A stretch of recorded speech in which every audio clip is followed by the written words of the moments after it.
There we go. Hello, how is everyone today? Doing all right. How are you doing, Alex? Good, good. Excited for this Thursday morning. Everyone, welcome to the Keys to AWS Optimization, where we talk about things to unlock cost savings in your AWS environment. I am Alex Head. I'm filling in for our lovely host Steph today so she can have a breather. And I lead the optics team here at AWS. And my name is Savannah Jensen. I'm a customer enablement specialist on the optics team here at AWS supporting our telco customers. And today we have a really special guest, Shlomo, with us all the way from 5 p.m. where he is. We've got a lot of time zones represented. So I guess that's me. I'm Shlomo. I'm a technical account manager, or a TAM, here with AWS. I've been with AWS for 5 years. 5 years in October. Same. What is your hire date? Are we going to hit 5 years at the same time? I'd have to look. I think it's the I don't 17th or know. the 23rd, something like that. I think that's close to mine. We probably started the same week. Well, look at that. Nice. Nice. So today we're going to be talking through Cost Explorer and some of kind of the neat little tricks that you can use to really unpack the value of it. It's a tool that I think is very commonly used across the cloud financial management community. It's one of the first things that we tell you to turn on when you first have your AWS account and you're kind of getting your feet under you a little bit. But there's a lot of cool stuff that you can do and a lot of data you can pull out of it that sometimes isn't so widely known. And I think Shlomo's got a couple things to demo, but we can also kind of just chat about some of the things that we've done in Cost Explorer, or some of the things that have surprised us when we've kind of dug into it a little bit more and seen that go. And for those of you listening, now is the time to drop in any and all Cost Explorer questions into the chat, and I'll be keeping an eye on it, and we can pop them in during the show today. But do we want to start with a quick demo to kind of kick things off? Sorry, I got a lag there. I didn't hear the question. I was just saying, do we want to start with a quick demo to kind of kick things off? Yeah, sure. So first of all, I highly recommend everyone to turn on Cost Explorer. The default settings are free. And so there's no cost. And once you turn it on, within 24 hours, you'll start getting data. And we have some examples here of some of the things that I, as a TAM, will often do in Cost Explorer to get a quick view or quick dive into something. Alex, if you want to share my screen, I'll show you. So this is my personal account. So it's a little bit different than maybe a quote normal account. One of the things that you might notice is missing is EC2. I only started an EC2 instance maybe last month. Actually, one of the things I wanted to dig into. So first of all, so this is the kind of like the default view. You get the last 6 months, and we have on the right side we have filters, and on the top we have group by, and we've got a bunch of other things that we're going to dig into. The first thing that I always do is I would go to charge type. And you can see here you've got all kinds of different things. Here you'll also see, in addition to what I have, you'll see if you have an EDP or credits or all kinds of things will show up in charge type. But specifically, when I'm trying to dig into what is a customer using or what am I using, I want to look at the usage. So I'm going to start with usage, and you'll see that changes the picture considerably. Now, I mentioned that I don't have a lot of EC2. I actually started using EC2. I mean, I've used it off and on, but I started EC2 in July. I created a Pi hole, which is um, a DNS host, which allows me or my devices to filter out ads and things like that. So I'm running that on EC2, and I'm connecting to it through something called what is it called? Tailscale, which is like So a mesh Wi-Fi. Can I Yeah. stop you for a second? I know we're talking about kind of EC2 and how you just fired that up. I think one of the most common questions that we get when we're kind of first working with customers or when everybody opens up Cost Explorer for the first time is, okay, what's this EC2 Other category here? So I see we've got some of that. Can you talk a little bit about kind of what that could be? And I'm sorry if you're kind of coming to this later in the No worries. demo So, too. so no, but that's perfect. So let's take a look at EC2 Other, because you're right. That is a common question. What is this thing? So first of all, as a service, it just shows up as EC2 Other. Now on the top, I can group by, and that will give me, it'll divide it up amongst multiple things here. So for the most part here, you're going to see EBS, and on my case, we're going to see EBS snapshots. The other things that will often show up in here are NAT gateways, data transfer, whether it's data transfer out, you can see cross AZ data transfer, cross region data transfer, all of those kinds of things will show up in here. And that's what we'll see in EC2 Other. Now, what I wanted to show you though is I wanted to dig into EC2 a little bit. So I do have some EC2 usage. Let's change this a little bit. I'm going to. I mentioned that I think I started using EC2 every day around July. So I'm going to switch this to look at the months. And I want to look at it daily. Now, by the way, you'll see here that this hourly shows up. This is an extra paid for option that you have to enable special, and you only get the last 2 weeks. So you have the option of hourly. You also have the option of EC2 reference ID or instance IDs. Those two features are paid for. The other, while I'm talking about paid for, there's also an API where you can kind of make a command line API request to Cost Explorer. That is not cheap, so I would generally stay away from that. If you needed to automate, then I would be looking at cost and usage reports and a lot of the other tooling that Steph and the team have talked about over the last several years and months.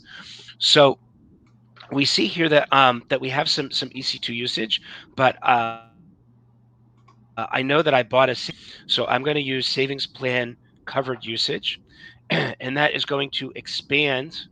Um, and now I can see what was covered by my savings plan. If I wanted to see savings plan versus not savings plan on demand usage or spot, for example, I can use purchase option, and I can see that I have some on demand. I'm not using spot. If I wanted to see reserved instances, um, you have to do two things. First of all, you have to come down here to show costs as and change it to amortized.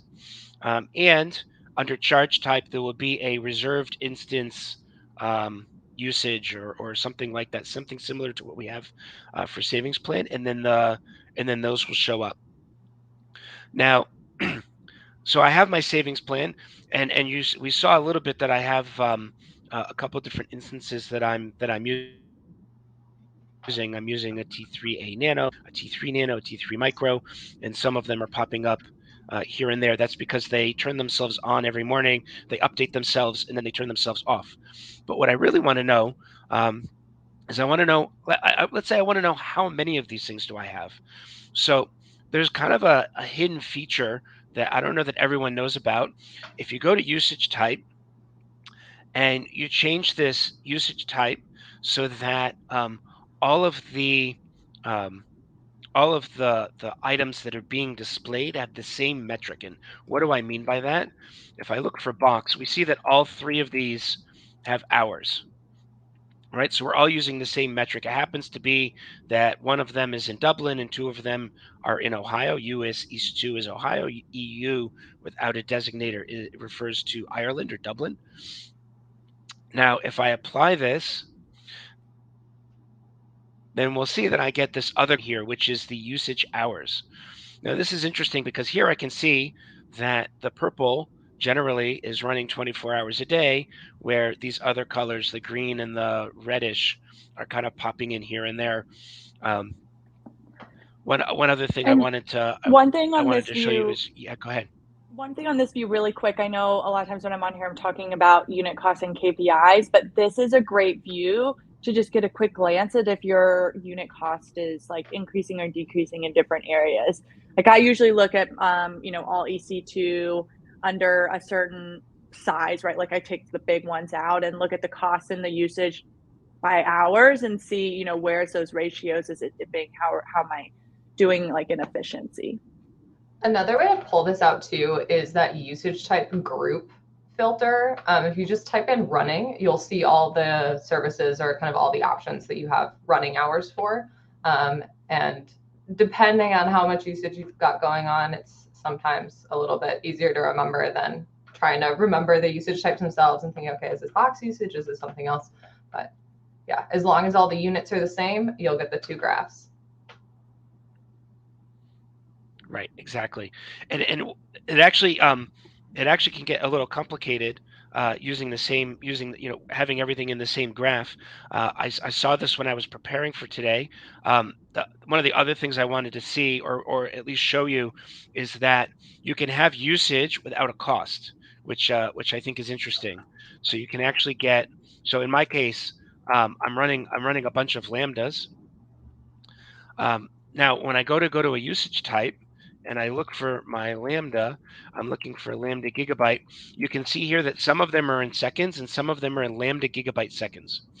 And so I can't actually display all of these at the same time and get that second graph. I can only display one or the other. And I don't actually know why that is. Do you guys? I don't. I think that's a good question that we should probably ask the insights team. Sometimes with newer services, it takes them a little bit to kind of get everything aligned. I know when we released GP3, we didn't have a usage type for GP3 for a while.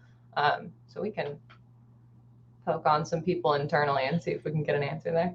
So previously, when I looked at this, because I run a bunch of things in Ohio, I knew that Ohio was different. And recently, the Lambda ARM in Ireland came up.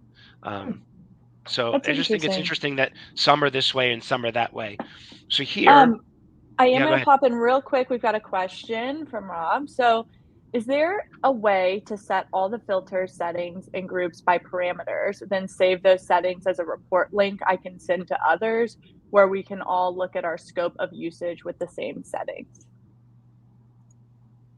So really as a saved report. The answer is right. So you can make a report. Number one, you can make a report. Number two, if you're all in the same account, you can actually copy the URL and send the URL to somebody else because I can't the way that we're sharing, I can't show you my URL, but all of the parameters show up in the URL. And so you can just copy the URL and share it with somebody else or send it to them in a email or messenger or whatever. And if they have access to the same account, they'll also be able to see it. Well, and if they are in a different account, it'll show them the same report with the same parameters, but in their account usage. So like the actual visual might change. It'll kind of correct to theirs, but you can still like save the parameters piece of it.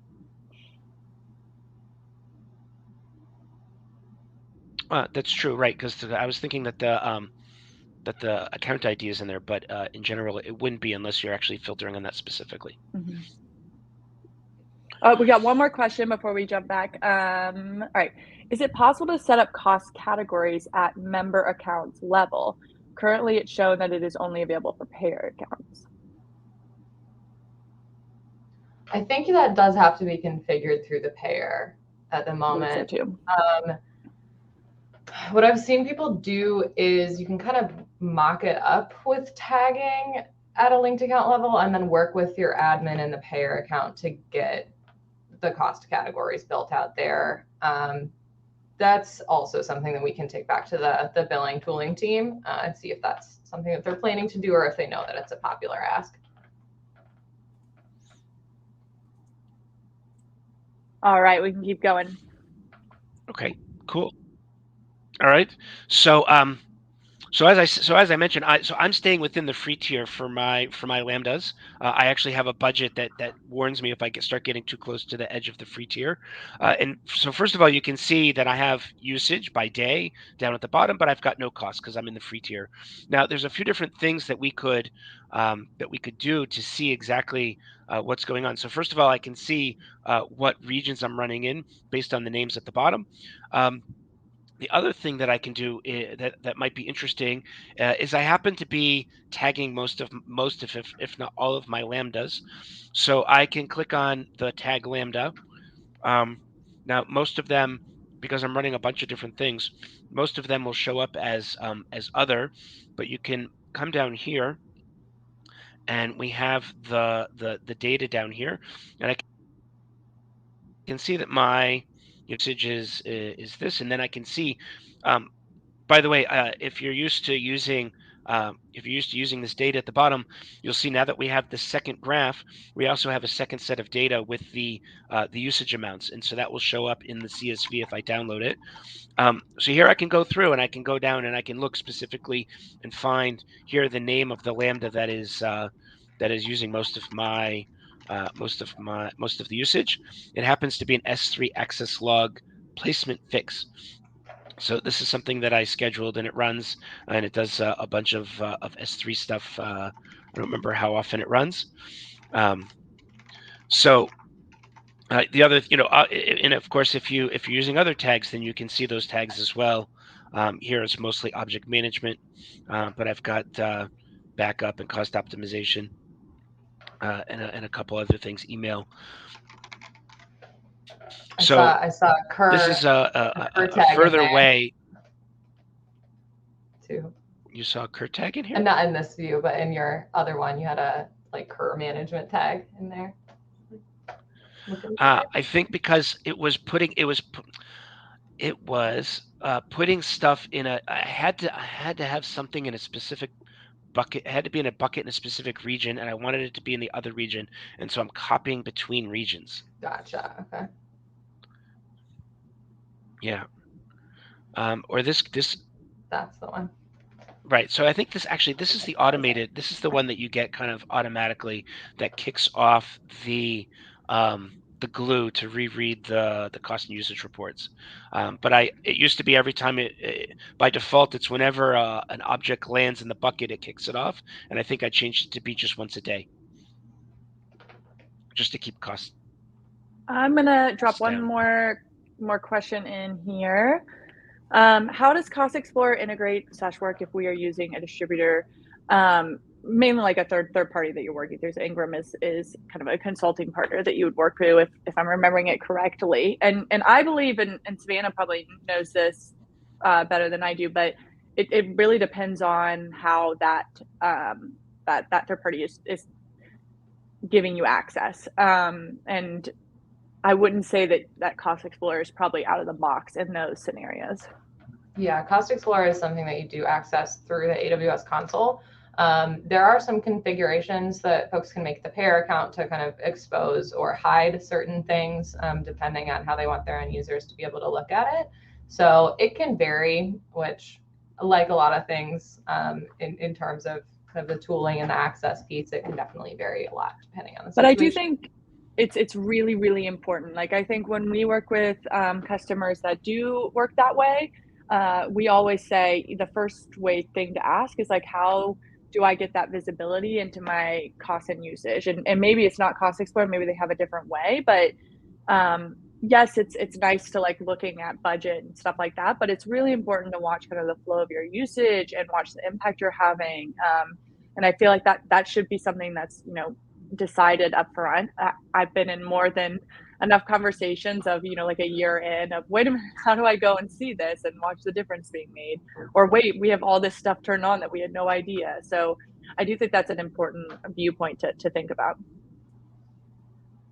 Right, for sure. I've definitely seen third parties. Some of them give access and some of them don't.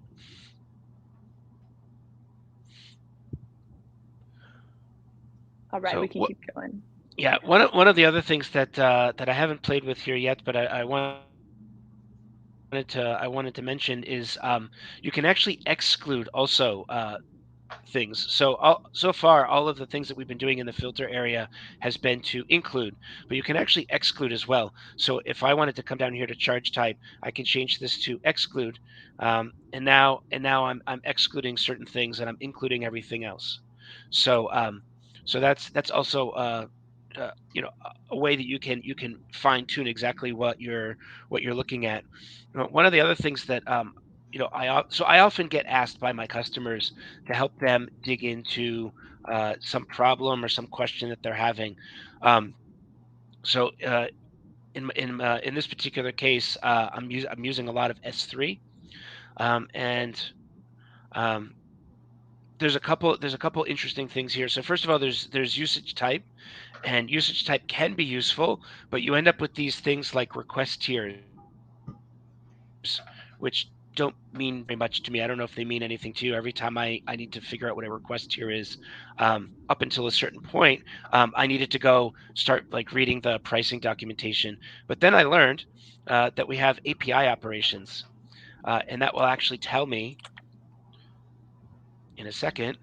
It will tell me that I'm doing put objects or upload part, and it really it explains what all of the specific things are. Um, and I think I it's really definitely worth, I love how you're flipping through right here because this is how my brain works. And I would say, even if you're watching this, go and do it too, because you're gonna find things and you'll find questions. And you can always email us at costoptimization@amazon.com. But it's really interesting to kind of dive into your real life example. I know that like a lot of the questions we have coming in are probably people doing the same. I'll pop one up in before we get back to demo, but does Cost Explorer display EKS container cost, group by namespace, or tagging? So EKS cost is shown in Cost Explorer. The degree to which the tagging is exposed can vary depending on kind of how you're tagging the resources. If I'm remembering correctly, I think we launched a feature that helped last week, demystify this really recently. right? Last week we launched. You can tag a cluster. Gotcha. Gotcha. Right. So you can tag a cluster, and so you get a little bit more granularity there. We have one more question to pop up. These are great questions, guys. Keep them going, and especially with having the console up like this, I think it definitely helps. Does Cost Explorer show the SP net effective cost at instance type / resource ID level? So you can, I'm trying to think. I think you could use the amortized view to get like a drill down pretty close to instance type. If you do need a resource ID level, there is a way to enable resource ID granularity within Cost Explorer. It is a paid feature. I would personally recommend just going to the cost and usage report for this. Our well-architected lab has a selection of core queries that you can use out of the box, and one of them is basically where did a savings plan apply? How much are we actually paying for those instances? Let me grab the link and drop it in the chat really quick. Right. So in general, the on the in Cost Explorer under Savings Plan, you have an inventory and a utilization report and a coverage report. I wasn't going to go into those here because you have other videos specifically about savings plan. Get a utilization report, so you can know that you're using your savings plan 100% or not using it 100%. It may not actually be down to the last down to the instance type, but as Savannah said, you can get that in the cost and usage reports. Anyways, one last thing before we wrap up here, when I see these kinds of peaks, these are the kinds of things where I would go down into the data here, and I would flip over to I would find August 10th in my list here real quick, and then I would come down here and look for something interesting, and here I see that I had a big transition into Glacier, so that's what caused this. Right, we see that this was 19 cents, and 17 of that was a transition to Glacier, which is my lifecycle policy, which we highly recommend.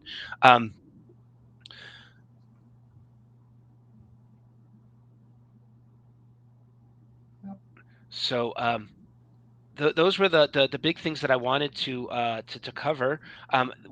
You should know though, I did do a video about a year ago, where I cover this and more things in about a 45-minute video. The first 3 minutes are in Hebrew because I'm in Israel. But the link that I posted internally here has the start time just after that, and I go through the you know how to do a bunch of these things, so you can see them, more. You can see other options and more ideas that we did.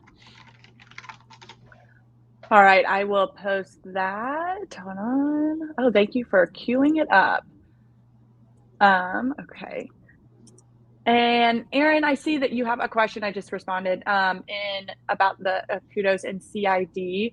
Let me dig around a little bit, but go ahead and you can ping me on LinkedIn, and I'll see if I can chase that question down.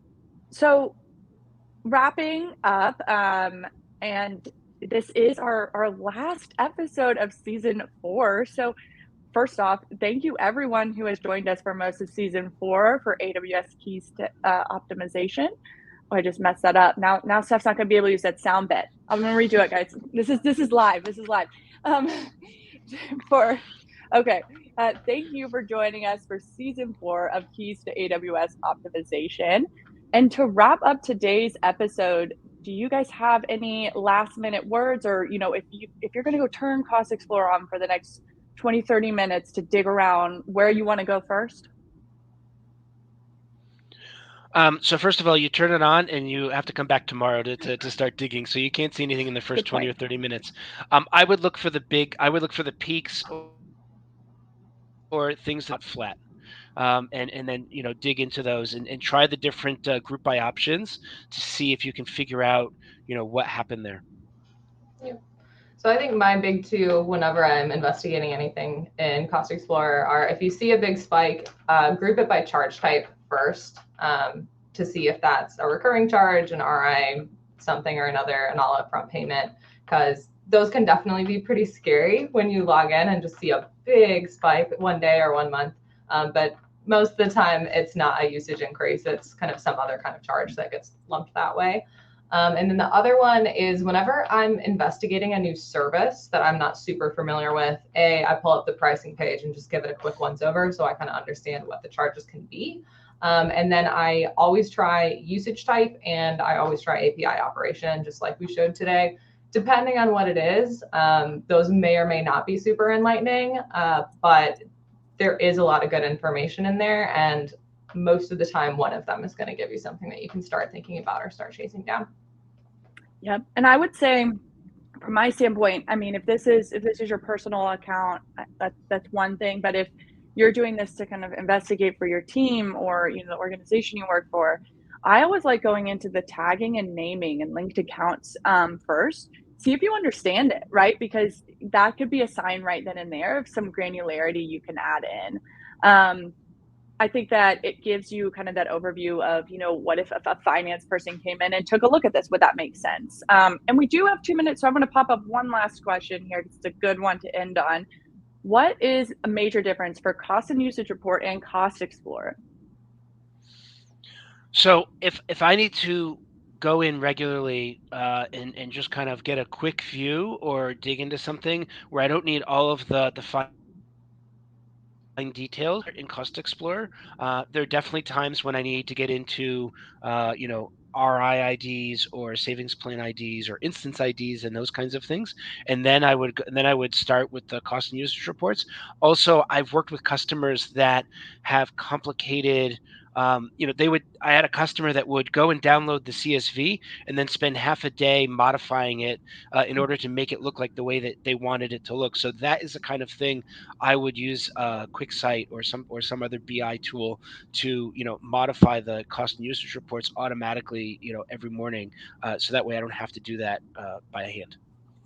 Yep. Granularity, which is good. So I think that, Cost Explorer is a great place to start at, and then you can see, where do I want more of that? And thank you, Rob, for the congratulations on the 4 seasons. It's pretty exciting. But with that, we'll call it a wrap for season 4.